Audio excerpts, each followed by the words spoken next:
Has warned it would be difficult to enforce a ban sought by the president, Jacob Zuma, and his ruling ANC party of a painting showing him with exposed genitals. The ANC has launched a court case to get the painting removed from display at a Johannesburg gallery. Milton Nkosi in court. We are in the center of Johannesburg. We are just outside the Supreme Court building, just up there. These ANC supporters came in their hundreds today to support their president, President Jacob Zuma.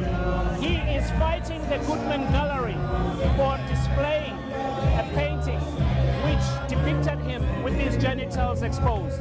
He says this violated his right to dignity, which is enshrined in the Constitution. The Goodman Gallery, on the other hand, says in the same Constitution, it also has a right to freedom of expression. Today, Jacob Zuma's lawyer, who is representing the ANC in the court, burst into tears when he was talking to a judge, explaining the difficulty of the struggle against apartheid to democracy.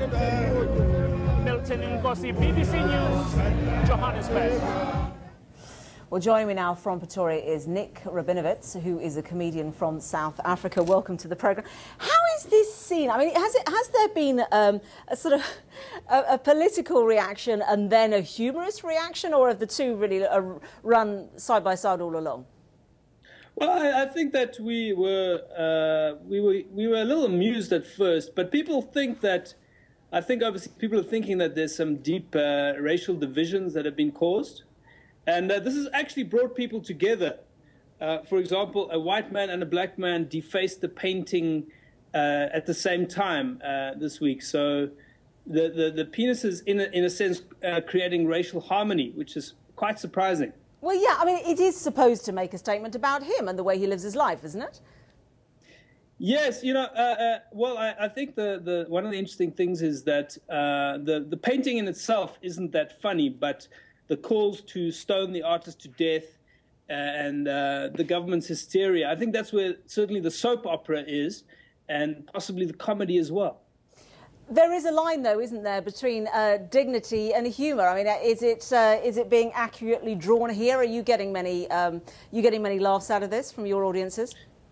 Well, I think we must understand Zulu culture, particularly where exposition of someone's genitalia is taboo. I mean, this is not like in England where people can, I believe, go around waving their willies at football matches and things. This is Africa, and we're very serious about this. I'm about to say that a footballer might behave like that, but you can't imagine like the Prime Minister, I haven't known do that, at least not in Parliament. Yeah, can you say that again? Well, you know, we're talking about a politician here, a very prominent politician here. So, you know, you might see that kind of behaviour in the UK, but you wouldn't see it from a Prime Minister, would you? No. Well, it's interesting because the Canadian Prime Minister had his painting, his nude drawn recently as well. And the leader of our opposition, in fact, there's a picture of her circulating the internet, and she's responded by saying she needs more Botox. Which is interesting. So where do you think this will take us then? Are the people who defaced the painting, I mean, the word face, it's not really the face that was the problem, is it?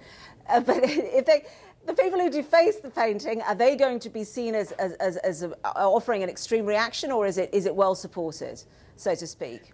Well, I think there's a lot of different opinions about it. Basically, some people aren't even sure if it actually was staged, because we haven't been getting a lot of international media attention, and this has certainly helped us a lot. And other people are saying, well, it was a defense of his dignity, it's racist. It's actually, racism has become a card that we use, a term that we use just when we're uncomfortable about anything.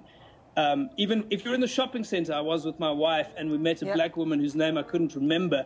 Before I could think about it, the words were just out of my mouth. Racist, racist. And this is very awkward. Nick, thanks very much indeed. Thank you. Well, as we heard earlier, Azerbaijan has been